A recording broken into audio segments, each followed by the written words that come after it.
When I was 11, I picked stocks. I had the whole wrong idea. I was interested in watching stocks, and I thought stocks were things that went up and down, and I charted them. I read books on technical analysis. I read Edwards and McGee. I think that was the classic then. Hundreds and hundreds of pages. And I read that whole thing over and over again. I read everything. And I thought the first 8 years, I thought the important thing was to predict what a stock would do and predict the stock market. And then I read Ben Graham, when I was 19 or 20. And I realized that I was doing it exactly the wrong way, but it didn't hurt that I had that background and everything. And I rejiggered my mind, and when I read the book, The Intelligent Investor, and from that point, I never bought another stock. I bought businesses that happened to be publicly traded, but I became an owner of a business, and I did not care whether a stock went up or down the next day or the next week or the next month or the next year, and I didn't have any idea what it would do. I didn't know what the stock market would do, but I knew businesses. I'm a bright guy who's terribly interested in what he does. I've spent a lifetime doing it, and I've surrounded myself with people that bring out the best in me, and you don't need to be a genius in what I do. That's the good thing about it. If I went into physics, a whole lot of other subjects, I'd be an also-ran. But I am in a game that you probably need 120 points of IQ, But 170 doesn't do any better than 120. It may do worse, probably do worse, but you don't really need brains. What do you need? You need the right orientation. 90% of the people, I'm pulling a figure out of the air, but 90% of the people that buy stocks don't think of them the right way. They think about something that they hope goes up next week. And they think about the market as something they hope goes up. And if it's down, they feel worse. I feel better. And you think about? I think about what the company's going to be worth 10 or 20 years from now. And I hope it goes down when I buy it, because I'll buy more. I try to keep my competitive spirit in a game where I can win. I do know this. When I want to do something, I always want to do it big. I put my whole net worth in City Service Preferred, $114.75. Right. And I've never, since that day, in March 11th, 1942, I have never had less than 80% of my money in American business. You can call them stocks. Or equities. But I see them as American business. I've owned a piece of American business, at least 80% at all times. I don't want to own anything else. I want to own a home and things my family wants and all that. But owning 5 homes doesn't mean anything to me, because I'm going to be happy in one home, and there's a certain amount of things that go wrong with everything. And if I got 2 homes, I know I've got more problems and I don't have more happiness.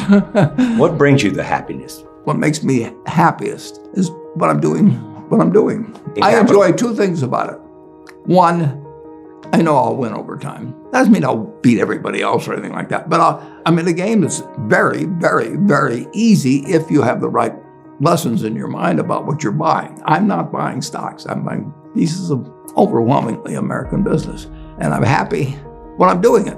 I'm happier when stocks are going down, because I can buy more of them with the same amount of money. I'd be happy if I was a farmer. I'd want farmland to go down so I could buy more acreage. It just makes sense. I'll tell you the second thing I really like. I like being trusted by people. I would rather do what I do with partners than do it sitting in a room myself, even though I might make more money that way. Let's pretend there is no stock market. Let's say I had to buy these privately, like you buy a farm privately, like you buy an apartment house privately. They're investments. So you're looking to say, what can I do with money I've saved to put it away so I feel good about getting it back later under any circumstances, but not necessarily on a given moment.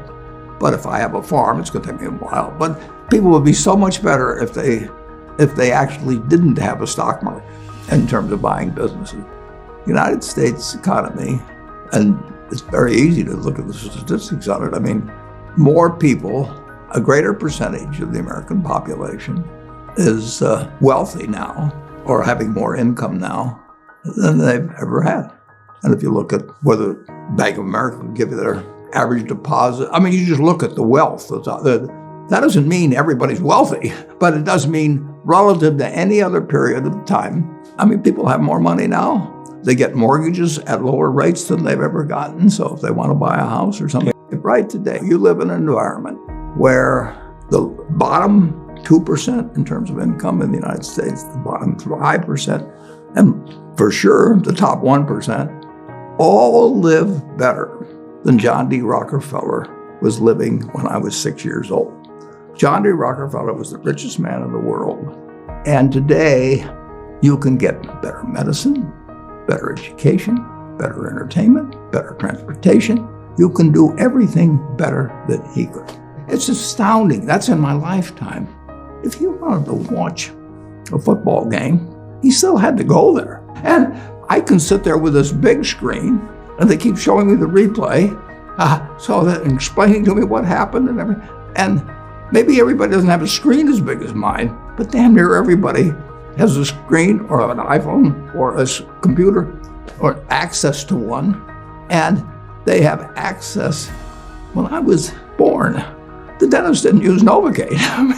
So there has been progress, obviously. Oh! And nowhere more than in the United States. There's no country that's done what our country's done. If you go back 3 of my lifetimes, you're looking at less than 1% of the world's population, closer to half of 1%, are sitting in this land. They don't work harder than people in all the rest of the world. I mean, in terms of hours of unpleasant labor, everybody's got hours of unpleasant labor in those days practically. They don't come laden with gold and, they are half of 1%. And they work the same hours, they got the same IQs. They may be a little self-selected in terms of enterprise, in terms of going across oceans and things. And fast forward a couple of lifetimes, and they've got 20% plus of all the bounty in the world.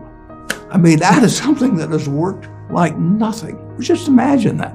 If you've gone to anybody, Constitutional Congress, in 1789, if you go to any one of the representatives there, and you said, I want to tell you what this place is going to look like, in 3 more of your lifetimes, your great-great-grandchildren are going to be flying in the skies, they're going to be watching sports all over the world, they're going to be entertained, their medicine.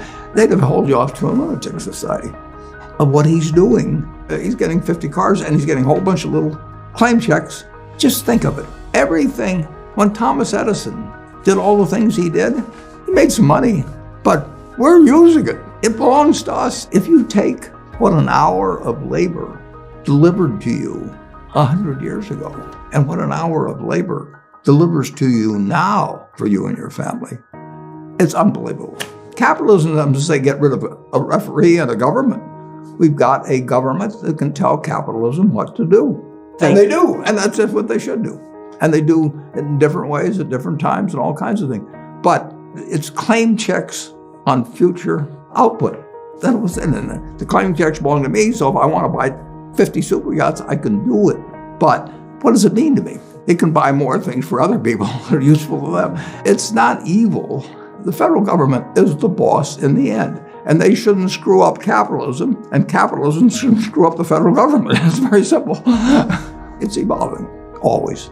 We started in 1789. We had business, and it's gotten far, far, far, unbelievably more productive for people. And the only thing it can do with what it produces is give it to other people. It isn't like the 50 richest guys in the country can say, I'm just going to eat everything. They're turning out products. iPhone that I have, which I'm probably the least capable guy in the world of working with it, but it makes life better. But that comes with government. So far, we've got the best system. We've got a better system than we used to have, and we'll have a better system 50 years from now. Why are you so sure? Well, I've seen 91 years of it. I've never seen a period where I didn't believe that. Not every aspect. We can go backwards in some, and no, it's not. But it's unbelievable what has happened. I mean, just think of it. We've had a civil war, we've had a Great Depression, we've had all these things. Pandemics. Yeah, I'll guarantee you we'll have something, next year and the year after and the year after.